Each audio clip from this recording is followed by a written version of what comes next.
welcome to Arabian Business TV. Thank you very much. Pleasure meeting you. Now, there's been a bit of controversy, as you may have heard, regarding Dubai Fashion Week this week.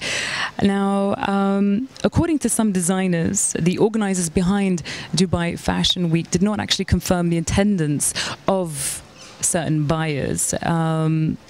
This obviously raises concern for local emerging designers who need to sort of promote their businesses, who need the exposure, obviously. And have you seen a lack of buyers this year? I mean, you being a buyer yourself, what have you seen? What's the difference between last year, for example, and this year? In the defense of Fashion Week, usually Fashion Weeks are social events for the socialites and for the media. I have gone to all Fashion Weeks in the world, and we don't sit down and write orders in these shows. You do go and meet them, and you understand who's doing a good collection, and you probably go and see them in their offices. My team personally is over here.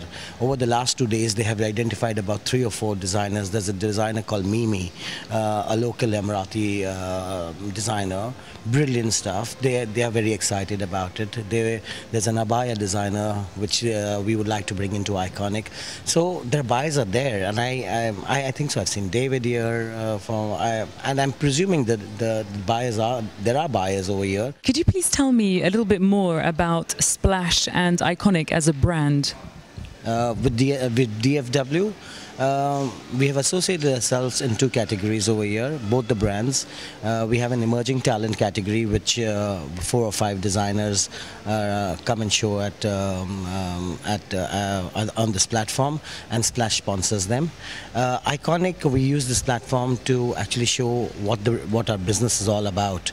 And we had a show last night, which was a houseful show. We had a brilliant turnout, and we had a brilliant media. So for me as a brand, it really works. I have been associated with Fashion Week once or twice. I have not for some odd reasons, but I have been with them through and through for all the Fashion Weeks. And emerging talent was almost conceived by Adrian and myself, and that's how it all happened. And I'm very, very happy to be a part of Fashion Week, and I think so. Fashion Week does give you that material internationally. When you talk about Dubai Fashion Week, Splash does come up. Right now, I've attended a few of your shows this week, and I've noticed that the likes of the Gallianos, the Diors have not been on the catwalk. Can you tell me why? And is this purposely done, or is there a reason behind this? I would say that yes, we have international designers, but not the fact that, of course, Dubai Fashion Week is growing. We still have time to have the Gallianos and the Diors on the catwalk, but I would say that definitely we are on the track. Dubai Fashion Week is entering into its 7th season this time, and as you can see, we have 35 back-to-back shows and more than 48 designers. So that shows you the success what Dubai Fashion Week has achieved over the past season. And we're going on the right track. We have the right kind of advisory board and the team who's helping us and advising us, and I hope so, yes, not very soon, but yes, we would have the Gallianos and the Diors working on Dubai Fashion Week as well. I'm pretty optimistic about it. Now, what are your thoughts on local talent, local designers who have been featured recently on the catwalk? Well, I would say I'm surprised, to be honest, with the local talent. They're coming up very strong, they're very creative, and Dubai Fashion Week is the platform which we are extending. Like, we are extending to the local designers as well to showcase their collection. And as you can see, I've dedicated the first day to the Emirati designers, and they have stunned the entire market, the buyers and everybody. Wherein Mariam Al-Mazrou, Amal Murad, the Beljafla sisters, they have showcased an amazing collection on the catwalk, which was loved by everybody. Now, I believe you've been a member of the advisory board for Dubai Fashion Week for the last 2 years. Have you seen a significant change?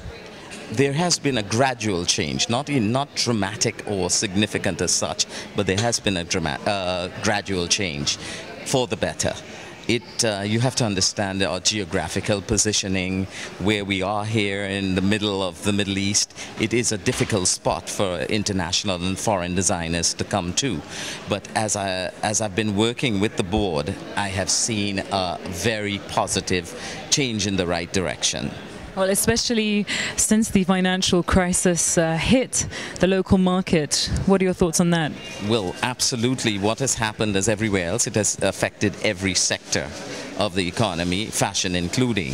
So people are very much more tight on their budgets. Not everybody wants to fly halfway around the world to show to a new emerging market. So we have all been very, very careful of what we're doing and hopefully building the brand so that it makes it much more attractive as seasons develop and money becomes available. And what makes you a member of the advisory board? Oh, I like this part, talking about myself. Okay. Well, first, my whole background is in fashion. I lived in New York for over 30 years and was in fashion forever. My first project was with Madonna, where I managed her 2 dancers. Then I was the first in history to bring bling into the picture. And haute couture, I had styled Salt and Pepper for the Grammy Awards in Chanel and Harry Winston's. That had never been done. Then I started working on Mary J. Blige, changing her image, Sean Puffy Combs. My work's been at the Metropolitan Museum of Art with the greatest costumes in rock and roll history, which I'm very proud of. Then I moved on. My final project was Pink, and then there was drama in my life. Lost everything, started back up, and then my other project was a show you probably have heard about, something very deep and intellectual, America's Next Top Model with Tyra Banks. So, yeah, well, actually, I partly conceived that show and I was the guest judge on the beginning. So when it comes to fashion, I think I'm there. So the good thing is that I come here and I'm in the midst of some wonderful, very talented and very powerful women here, including Sarah Belhassa, who's also a board member, and we have Inji Shaloub, who of course has the grandest brand, Chanel, etc. here. You know, so I took a bit of offense when I see other people talking who really are not even designers, talking about who designers and who the board members are. We are trying something here. I mean, it's an emerging market, it's an emerging culture. You know, we have to take our time about doing it. And, you know, it's become such a negative impact when you have somebody that Dubai has given a second chance to blasting us out. You know, I know what fashion is. I am fashion. You know, how dare you come to me with anything less? So I'm very upset about part of what's going on, but at the same time, we are doing our best to help the situation. As a local and someone who's involved heavily within the fashion industry here, do you believe that Dubai Fashion Week is increasing its reputation as a fashion trade event that helps further business opportunities and interaction between retail buyers, designers and the media? I would definitely say yes to that question. I mean, Dubai Fashion Week started about 3 years ago, and to where it has reached today has really developed its brand. People are taking it seriously and noticing it a little bit more. You can see from the turnout of people at the shows, you know, the booths that they have for the trades. It's creating an amazing buzz, a lot of network. It's actually a very good start for, you know, the Dubai Fashion Week to be born physically after all these years of trials and you know, getting to what we've witnessed today. So you know, I mean, from what I understand, a few of the designers that are showing currently are actually starting to stock abroad outside of Dubai, which is a very good thing, you know, and some of them are traditional brands. So it's good to see the production happening in the United Arab Emirates or being Dubai, you know, whether it's all the, you know, even the other brands that come from different parts of the region to show here, shows that it is a very serious brand to look into. And had they not wanted to, had they not participated, they wouldn't be benefiting out of it. So to have Saudi Arabian designers, to have designers from Asia, to, you know, just the whole generating of the mixture for having something for these people physically in Dubai is amazing. I mean, you know, I definitely it's a very serious thing. Of course, it is very young, and there's always room to fix and to, you know, in order for it to grow and become bigger. There's always glitches, and, you know, things do happen. People tend to forget that it has only been physical for the past 3 years. I think the smart thing to do right now is to focus on what you have and try to, you know, maintain it and let it grow as you have it with your control before reaching to these established cities in the world that have been showing for the past 30 odd years, maybe even longer. Chanel started showing in the 50s. So it's still a young market, and there should be a lot of support coming also. It's not a one-man show. There should be a little bit more of government endorsement into it.